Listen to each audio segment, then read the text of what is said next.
Welcome, this is Rosendo. Today we're going to be watching the fastest way to get monetized on YouTube, just so I can see if I can get any tips and tricks, so I could throw in on my main channel. Yes, so let's get into the video. Oh, sorry for low energy. Today was just very grueling grunt work at work, so I was like, ooh, breezing by, and as soon as I got home from work, I just took a nap. Woke up, made some dinner, got some cheese quesadillas going. Yeah, alright, let's hop into it. I monetized my brand new YouTube channel in just 28 days, and here is exactly how I did it. Step number one was coming up with my strategy to get monetized as quickly as possible. If you don't know, there's two different ways you can get monetized on YouTube. You either need 1,000 subscribers and 4,000 public watch hours within the last year, or Which right now for me on my main channel, I'm currently at 130 subs and 400 and I believe, let me get the exact number for you guys.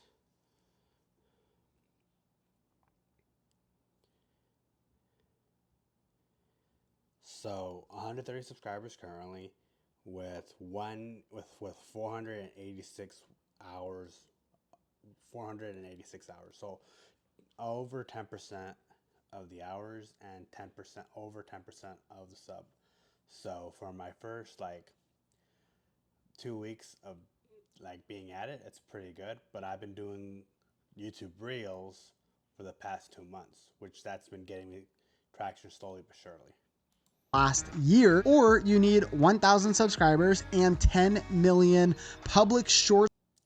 And with that one, I'm at 10K. and with that one, I'm currently at 10K views, but still 130 subs.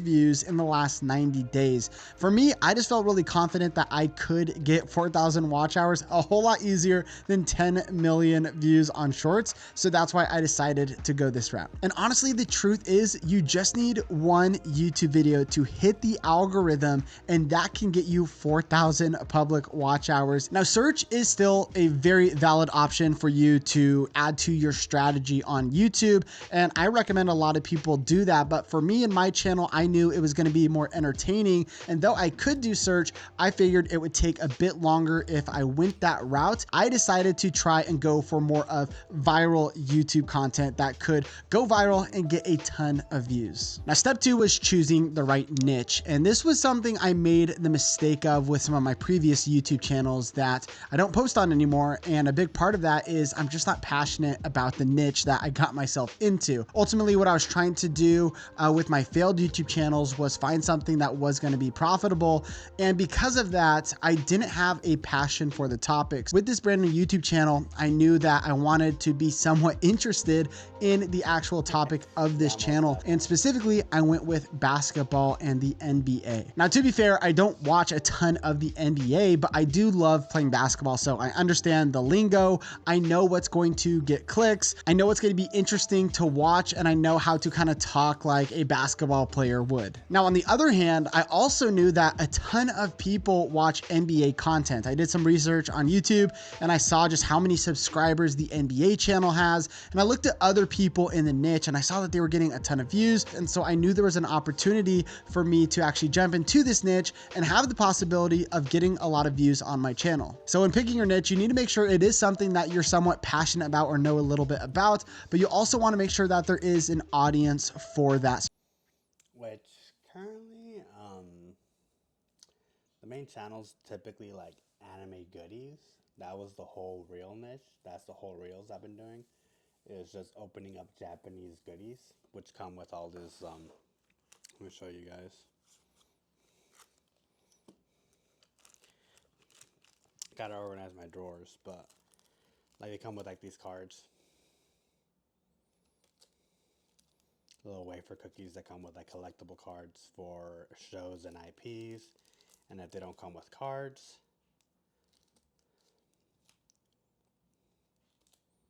they come with stickers, which I find really cute.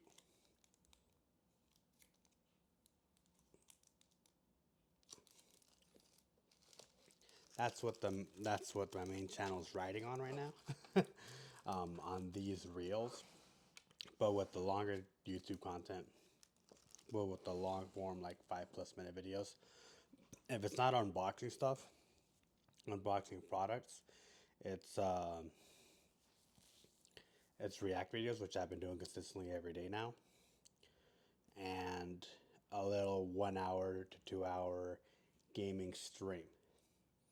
Still hitting the whole anime sphere for the most part.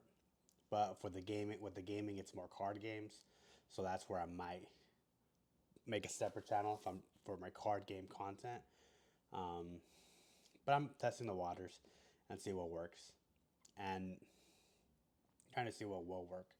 Specific content. So the next step was to come up with some video ideas. And this is such an important step. And this is where a lot of people can either succeed or fail with their YouTube channels, is simply by just not coming up with the right ideas. I wanted to make sure that these topics, that these video ideas were going to be proven ideas that could get views. I wanted to guarantee success for myself. I really started to think about the titles and the thumbnails before I ever even made the videos. And I start to think about which of these could have a really good thumbnail. And I start mocking up. Currently really lazy at this step. I just YOLO wing it, and then I choose one of the three that YouTube chooses for me when it comes to thumbnails. But as far as video, what I actually watch, I just pick something from my feed until the comments pop off and they give me content to watch. Which that's where having a little community gathered up could be very good for your funnels towards future content. Up really rough draft thumbnails to see if any of them would be really interesting and make me want to click on them. And if not, I would scrap it and move on to one that maybe could have a great thumbnail. My main objective with these video ideas was making sure that there was an audience, and that my audience specifically was going to be interested in the topics and video ideas that I was creating. Now, the other part of coming up with these video ideas was utilizing trend surfing. And really, I had no authority in this basketball space, but I needed to use people like LeBron James or Steph Curry that people are interested in. So I wanted to make sure to use them in my thumbnails, in my titles, and in my videos. This really can be such a hack for a lot of beginner YouTubers, because as you don't really have any authority in your space, you start making video ideas about topics and people, authorities, brands, whatever it is that people are already interested in. Now, a tool that I use to make it super easy to find proven video ideas was vidIQ. Specifically, I like to use the trending feature where I could look at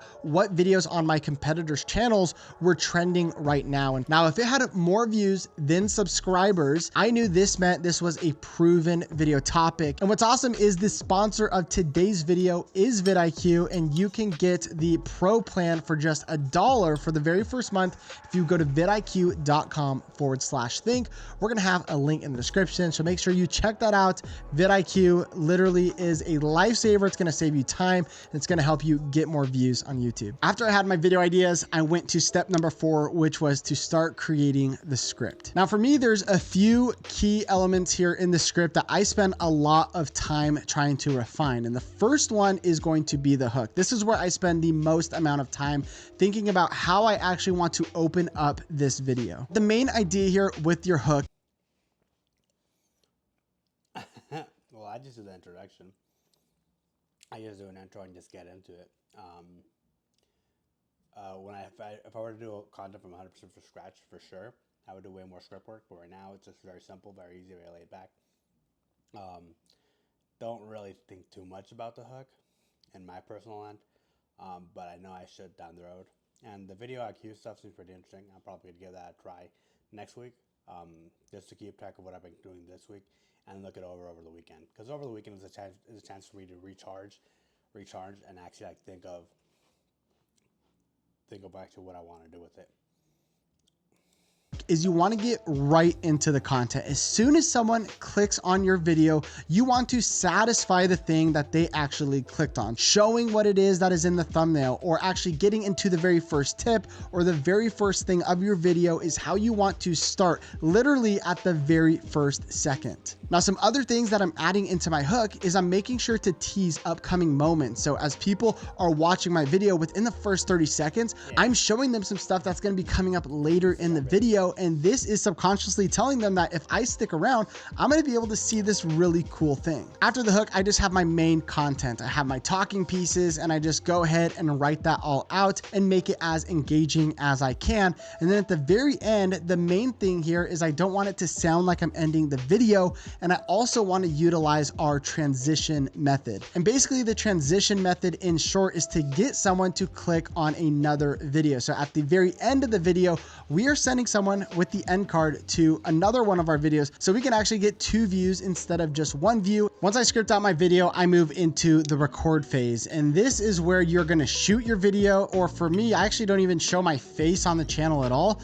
All I'm using is a microphone, and that's literally all I'm doing. And this makes it really easy, especially if you are scared of kind of getting in front of the camera. The main thing I want to say here is it just takes so much practice. There's a lot of times even in this video. Yeah. Even getting my roommates into the podcast, they were all like, what? They had so much expectations for it, and I'm like, it's going to be very simple, very laid back.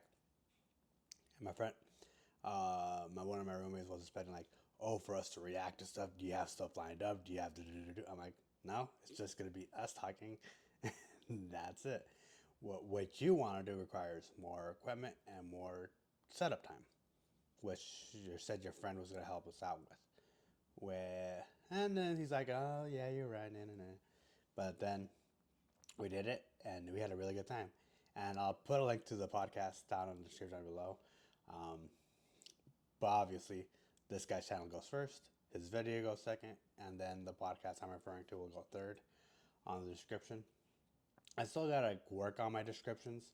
Uh, maybe after doing this for 2 weeks straight, that's when I'll have a copy paste description of all my socials, where you can find me, how you can reach out to me, all that jazz.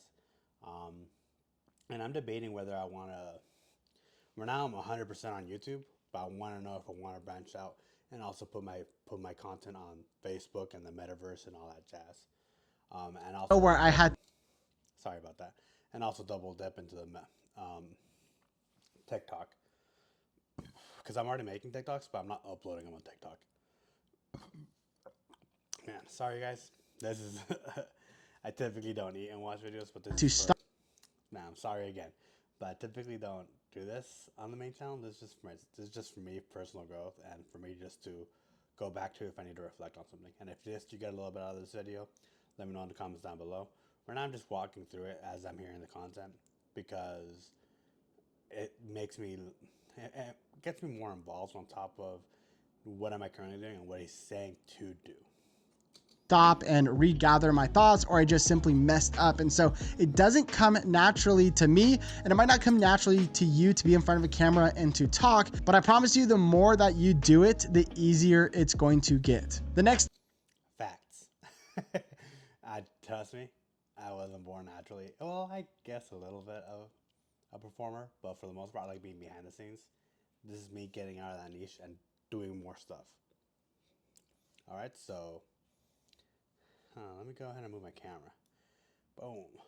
So you can go ahead and see that's his record. Listen to you. step of the process is the editing phase, and this really is where you can level up your video.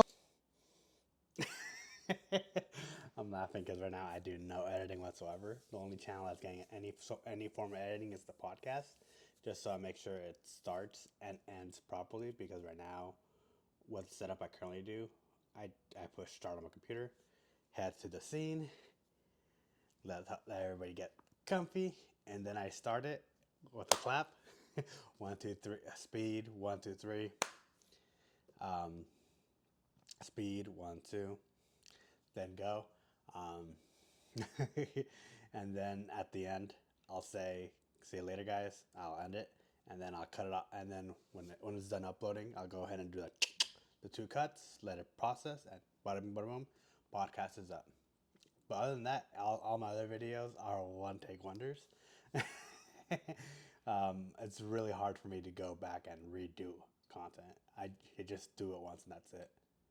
But I know probably gonna have to do a lot of editing down the road. So one of the main things that you can do, and this is what I did, is focused in on the first 30 to 60 seconds of the video. This is where I spent most of my time in editing. You can capture someone's attention in those first few seconds and get them to click. You are gonna have a much higher chance of succeeding on YouTube. One of the key things in the editing process that I was trying to do as well was just to make it fast paced. I tried to change it up at least every 4 seconds. There is a new shot happening, there's a zoom in, there's some sort of text, there's something happening on screen that keeps it engaging. And with that, I also added in music, and not just one song throughout the video, but I actually use different kinds of music. Yeah, I like that. I like that a lot. Very good concept. Probably implemented down the road, but not anytime soon. Just as I'm stepping my toes into it, but I definitely gotta get a better hook.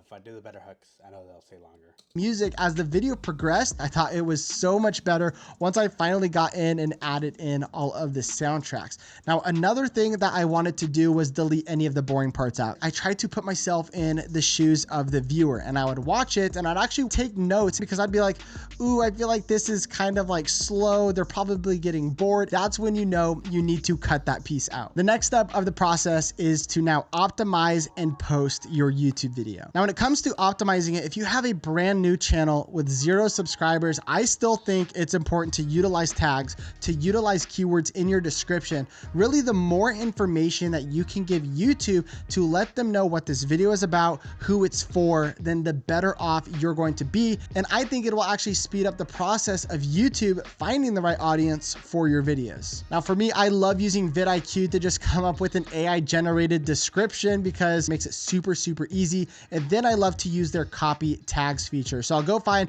a video that is very similar to mine. I'll copy all of the tags off their video. I'll paste them into mine, and then I'll use some of the recommended tags that vidIQ offers. Now, step number 8 is Now I want it even more.